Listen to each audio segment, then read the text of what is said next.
Fine, guys. We'll move on to the next part, which is organization selection. We have four questions. The first one is what are the key traits one should keep in mind while selecting an organization? Like organization में क्या देख के select करते हो तुम लोग?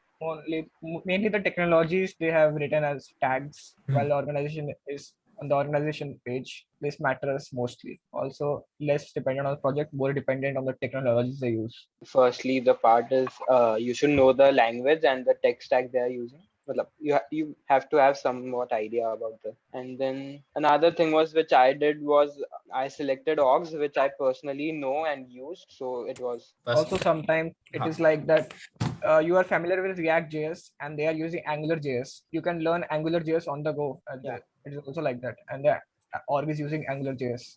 Yeah. It is not necessary to know exactly the stack they are using. But if you think you can be familiar with it on the go, it's fine. Okay, so did you guys have multiple organizations as a backup? कि जैसे मान लो, did you guys first of all send multiple proposals? कि first of all जैसे इसमें नहीं हुआ तो चलो. Yeah. Like I sent out 3 proposals. Yeah. So I had one at OBF. I had one at Orca Sound. Orca Sound one was also pretty sure, and the other one was for Jacob. So like you can always use them if you have time and if you have contributed to them. You think you have a good proposal, then you can always use that opportunity because you can submit 3 proposals. I had sent only one, but I don't recommend it. At least keep another organ back as backup. I was pretty sure that I would get selected, so yeah, I had sent only one and devoted my whole time to that proposal. Yeah, but And I if wouldn't recommend it. If you're writing 2 or 3 proposals, make sure you're writing it really good and prioritize them. Like if you have priority one project, write it to the best and keep the second and third as backup. Yeah. Like And writing proposal will take time. It won't be completed in like 2 or 3 hours. It will take your time. So yeah. I started writing 2 proposals, but for the same org. But the second one, like the quality didn't come through, so I abandoned it. And I was like, this one should do it. Yeah, you don't necessarily have to write them for different organizations. You can have all 3 proposals in the same org as well for different projects. That could give you an advantage because then you can focus only on one org, but then you can have 3 different projects. So if one of your projects doesn't get selected, you have 2 other chances. yeah, it also sends a message that you are really interested in that organization and working with that. But the thing is that if you are writing it even for the same organization, then your proposals would still be quite different because your plan of actions over the GSoC period, your work in that related field might be different. Did your org ask specifically if you are applying for any other organization or not? Because मेरे ने तो proposal में पूछा था कि have you applied for any other organization? Let us know करके. मेरे में भी पूछा था. इतना पॉजिटिव नहीं थी मेरी org. I think organizations में ये होता है in general because they are pretty वो कि इनको जो बंदे चाहिए वो काफी सा hand pick करके होने चाहिए. मेरा एक इंटरव्यू में क्या था पता है after proposal वाले राउंड के बाद. अरे वो CERN वाले हैं ना, I asked them, so they had I guess a coding round and an interview. SIP में तो सबसे ज्यादा स्टूडेंट्स सिलेक्ट हुए हैं जितने मैंने देखे हैं. Like 2020 में there were 36 students. The max I had seen was 3 or 4 per organization, but CERN had 36 last year.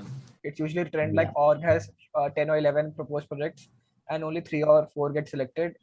But unusually this time my org selected 6 projects. Same. I think this time they increased the slots, right? So yeah. For org like in my organization last year, like 14 were selected out of like 21 projects or 30 projects, and this year like 11 were selected. So this is not same that each organization will have same number of seats or selected GSoC associated seats. Their slots might vary every year also. There is also a game of chances and it depends on priority as well. Fine. So next question is, how did you contact your mentors? Like what is the general way in which you did? There is forum, Gitter, Slack. You go onto the Summer of Code website, you go into archives, search for that organization. There is a contact section for each organization and you follow that. Each organization has different channels. They could use Slack, Discord, IRC chats. There are many things you can use. Even in some I had seen that even for different projects they had different Slack channels. Fine. So how does one decide on the project after shortlisting the org? So Like, did you guys pick one project? Did you guys like, okay, Aditya had multiple projects in which he applied for, right? तो ऐसा था कि and okay, ऐसा भी होता है कि मेरे case में the org that I chose worked on web dev and stuff, but I got an ML project in that org. मतलब कुछ भी हो सकता है. So how did you guys pick the projects? And you might not like the organization after the project list is out, right? So do you switch that? Did anyone of you switch the organization during that point of time, or how was it like?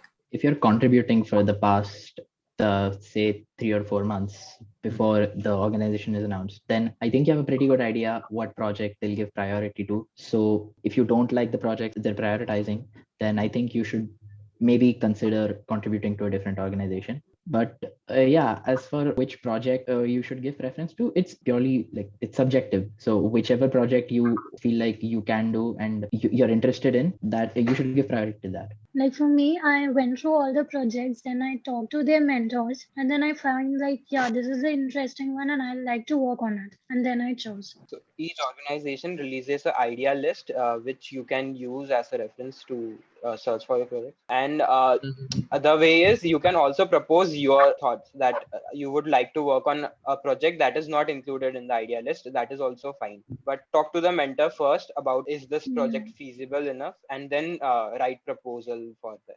Again, make sure that you don't spam them. Ask them relevant questions. Yeah, and I think you can also contact previous year's GSoCers. I think that really helped me. I think they were more helpful than the mentors, because mentors are generally busy, they're professionals, so they probably won't have time to answer. But if like someone who's done GSoC, or maybe just go to the archives and try to contact them through LinkedIn or however you can, and ask them how the process was. What does the organization prefer? Like, does it give more weightage to contributions or the proposal? So yeah, I think these small things really help if you contact previous years GSoCers, and they can really help you with these things. For sure, yeah.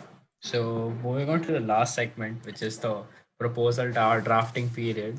The first question is, how much time did it take for you guys to draft the proposal? For me, it was like proper 1 month, like of researching. I had some tasks to do and a lot of stuff before even drafting the proposal. Was it the same for you guys? I had to implement stuff from a research paper. It took me 2 weeks to study the research paper and then around 10 days to write the proposal. And it is heavily dependent on the project. Make sure you spend good amount of time writing the proposal. Don't write it at the last moment. Like, however small the project might sound, it does need a good amount of research and backing up that how would you be able to do it and stuff. And when you're presenting it, just maybe run it through like a grammar check or something, or have someone who's really good at English go through it, because it really helps when someone who's reading your proposal, he sees that you have good communication skills as well. That definitely gives you a boost. And also start making the proposal as early as you can and get it reviewed as many times as you can from the mentors. And like Devansh said, some orgs have a lot of other tasks you have to do along with the proposal. So you should be aware of the tasks that you have to do. Like my org, I had to make a website, I had to make an app, I had to do some other things, and like I had to get a recommendation from someone. So there's a lot of stuff you might have to do. So like keep that in mind. Have that there to know I need this much days of margin for accomplishing these tasks. Yeah, I kept a week after the draft proposal is prepared so that I can get it reviewed maximum number of times. So I got it reviewed 4 number of times. So like it was like quite a. So make it sure that you make it as early as possible. That will just help you to get it reviewed. How many times did you guys get reviewed a proposal? Once. 2 times. Or Sorry, 2 times. I had submitted 3 proposals, so 2 of them got reviewed twice, and like one of them got reviewed about 4 or 5 times. In my organization, they didn't really review the proposals. I sent the draft proposal, I think, a week before, and they still didn't review it. So what I did was I knew someone who did GSoC the previous year. So I asked them to go through the proposal and if they would suggest any changes. Yeah, so they didn't. So it's kind of difficult for them to suggest changes, but they'll just give you generic guidelines, like how you should structure your proposal and the contents it should have. They can't really tell you what it should contain. Also, I think before writing any proposal, you should also see and ask other seniors for their proposal which have been selected, and just go through the points which they have mentioned, and if possible you could contact previous year GSoC students and ask them for their proposal and see what they had written. Previous year GSoCers from your college or from your particular organization? From that org, from that From org, that so org. you get a fair point that what Hmm. points you can include and what you have left Yeah, makes sense. mistakenly. Yeah. Also, don't send your draft proposals in the last moment.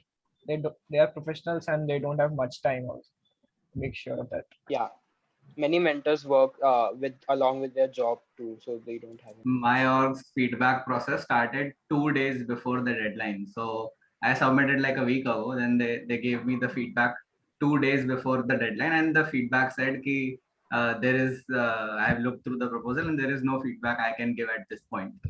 That's all I got. Like Yeah. it really depends on every org what the feedback will be, what the deadline, what how when they'll give the feedback, if the feedback Yeah. will be helpful. Okay. Great. Yeah, so next question is, so since the okay, so there are some organizations which are like huge, a lot of people apply for that and size wise differ करती है. So how do you actually stand out from others while applying for a particular project? What are the things that you do in general? One being the number of contributions, and how do you stand out in general? Like, what did you guys do? Anything else? More apart from the number of contributions, communication with the mentors, and it could be like proposing plans, good plans of how you could approach an issue or solve an issue, or maybe helping uh, newcomers out who are solving like new issues in that project. Yeah. Being consistent is important. Being consistent in talking to your mentors and contributions to that repository. Yeah, and I think you should try to contribute. Like you shouldn't only try to contribute to issues that are merged. Like sometimes there are research tasks that aren't necessarily merged. You just have to write down what you found in the on GitHub in a comment. So you should also work on those, because generally people who are applying for GSoC do not work on, because they want to show that I have these many comments already merged. So they generally tend to overlook these issues. But I think if you can research, then you would definitely stand out. Yeah. Also, if you have projects related to your task which you have to do, that will be helpful. Suppose if you are selecting a project in web development, and if you have various web development projects and websites made, you will stand out if you mention them to your mentors and in the proposal. While making contributions, properly write the information what the pull request does, and don't spam their PR column. One thing that I like to add is the importance of communication. Was like I was talking to my mentor and he was sharing his experience. So I think last year, the same organization, my mentor received a proposal which was perfect, like better than the proposal of the person whom he was guiding and whom he had reviewed. But still, he couldn't select that because that guy didn't approach any of the mentor or didn't talk at all. So that, but it obviously depends from org to org. But yeah, there are like some instances in which like communicating or just sharing your ideas with your mentor just makes them feel like, okay, you are interested and you are kind of trying to gain knowledge and learn from that, and Yeah. they are able to guide you. So उस case में थोड़ा beneficial Yeah. रहता है. Also, things are not the same, that you might stand out among the others, but proposals also matter. In the last moments, anything can happen. A proposal should also be good. Yeah. So Yeah, and also, therefore, due to this, you should try to join the communication channels of your org pretty early and not when the orgs are announced. Because when the orgs are announced, there are plenty of students coming into their Slack channels or Discord servers. So you don't get to stand out. So if you join early, you can talk to other people in the organization and mentors as well. So yeah, that gives a good impression on the mentors. Preferably 6 months before would be a perfect time, or anytime before Yeah. 3-4 months. yeah. Yeah, just In go Feb through or Feb. archives, and October, November is a pretty good time to start Yeah. contributing and joining the org, like Devansh mentioned in his video, हाँ, वो तो. last I video. think it's good. Yeah. I had joined all the Slack channels and communication media, like when the orgs were announced. But I think that it is not recommended at all, because I saw a lot of people who were contributing like since October. And first of all, the competitiveness, the edge you might have had would be lost. You would have to put a lot of Lot effort. more efforts, yeah. It is recommended to join those communication channels quite early. I'd like to add that the organization I was trying to apply to, they didn't get selected. So I could only join after the organizations were announced. So even if the organization you're trying to contribute to doesn't get selected, then you can always try to, you can always try it out. You don't need to panic or anything like that. There's still a pretty good chance that you'll get selected. Yeah, at the same case as Aditya. Yeah, same. So fine. I think this is the last question. Uh, what are the things that you kept in mind while drafting the proposal? The language simple so that anybody can understand. Choose a template first. It should look presentable. And I had read through tens of proposals, so I had idea of what points I should mention and what not to write. A lot of orgs have a predefined template, so Yeah. keep that in mind. Yeah. And mostly the org will mention the required points. So make sure to check that all the points are mentioned in your proposal. You should never forget to add those points which were mentioned in the template. Like I saw some of the templates and they had like marks allotted to them. And if your organization doesn't have a template, like in my case, you can always go to Google's website, and they have, I think, Summer of Code with Google, and they have a template given over there. So yeah, you can just write the points that are mentioned over there. And one more thing I'd like to add is you should always focus more on what your project is rather than what you've contributed to in the organization. So maybe just have like 1 or 2 pages of your contribution, but give more focus to what you will be doing this summer and how you'll distribute, like the timeline. So give more focus to that rather than what you've already done. Yeah, exactly. Yeah. Most of the stuff is like pretty same for all. The main thing is what exactly how you are going to implement and the timeline required. So for that, you will have to talk with your mentors and get it reviewed. Your coding methodologies explained in the proposal are the most important, and I guess they should cover more than 1/3 of your proposal. And you should write in such a way that you can show them that you have the knowledge and the experience to make this project. That in the project, you should not just write a point, you should explain it also. Like it should be pretty clear that what you are going to do in this particular point of view. And the other thing is that your timeline should be very clear that in this week you are going to complete this much part of the work. So a lot of times, if a mentor wants to know if you are actually capable, if you actually know what you're doing, they kind of judge you on the basis of your timeline. So this was something which was told by a mentor. Ki once what they had, like, you should know ki how much time will a particular subtask take, because that shows you if you have done something before or not. HTML ही बना रहे हो एक हफ्ते तक तो मतलब सही है ना. So yeah, that is something important. Fine. Last question that I added was, do you need to know everything about the project, including the implementations or everything? Like what percentage of what you write you should know how to practically do? Because you obviously learn a lot of things during your GSoC journey too. You don't need to know exactly how to implement it, but you should have an idea of how to implement it, and you should know if you'll be able to learn how to do that. It's like there's a difference between knowing how to do it and knowing how you can learn that.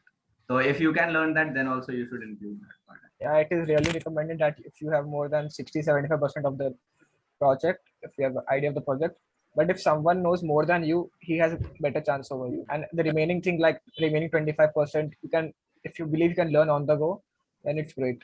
It's important to know that while this is kind of like a competition, you should not be very competitive about it. It's the start of your नहीं रहना चाहिए. like the start of your open source journey. So like I was perfectly ready to be like rejected and know ki yes, I have tried something and I've learned something from it, and it's gonna be useful even if I don't get selected. So don't let that toxicity sneak in, and it's a team thing. Even though like the people who got selected with you, they are now part of a team. Did anyone of you participate in Hacktoberfest? Just curious. Didn't that happen during midterms? Yeah. midsems I We didn't मतलब have मेरी इच्छा midsems, थी then we October-ish. had T1, T2, T3. वो उससे पूरा ज्यादा अक्टूबर मेरी चला था इच्छा ना? थी बट हाँ. अरे बट काफी वो थे, काफी फेक कंट्रीब्यूशंस वगैरह थे, तो हाँ उनके भाई, साइड से भी काफी प्रॉब्लम मास हुआ था स्पैमिंग हुआ उनको। था। या मास तो Yeah. स्पैमिंग हुआ। जल तो जीवन उस की वजह से आई रेसिपी डाली डिडंट थी भाई गिव, मैंने। और उस टाइम इंटर्नशिप भी शुरू थी हुई, सो आई डिडंट अच्छा उस टाइम नहीं पे। नहीं It's a good place to start, but if you can't find any contributions, just make sure you make valuable contributions and not just. I've Yeah. seen a lot of repos that just make you enter your name and then that's how you get one Hacktoberfest contribution. Try not हाँ to do that, it and won't be try to make beneficial. valuable contributions. Yeah. Yeah, yeah सही है. but it's a good time because they promote their projects during Hacktoberfest, so it's a chance to meet a lot of good developers around you. yeah also it can be a start to your open source journey, which you needed. Pretty good start. The people in open source are really nice people and they are good to approach. Bond with them, contact them, and make sure you don't spam them. That's it. Yeah, after all, they're volunteers, so you probably want to approach them only as a last resort. So if you're having a difficulty in fixing an issue, then you should probably search on the internet or try contacting your peers, and only if all of the other options have failed, then you should contact the volunteers directly, because they're also volunteers, and it'll be kind of like wasting precious volunteer time. Yeah, they are friendly, but that doesn't mean you ask them every silly question or spam them with silly questions. And try to be self-dependent. Try things googling yourself, and if you're not able to solve it, then only contact mentors. I mean that's the whole point of open source कि तुम खुद देखते हो क्या करना है कैसे करना है. most important takeaway: don't spam. Yeah. And you need to learn to figure things out on. It will be really helpful. सबसे. And don't use offensive words in the forum. That is. I think both of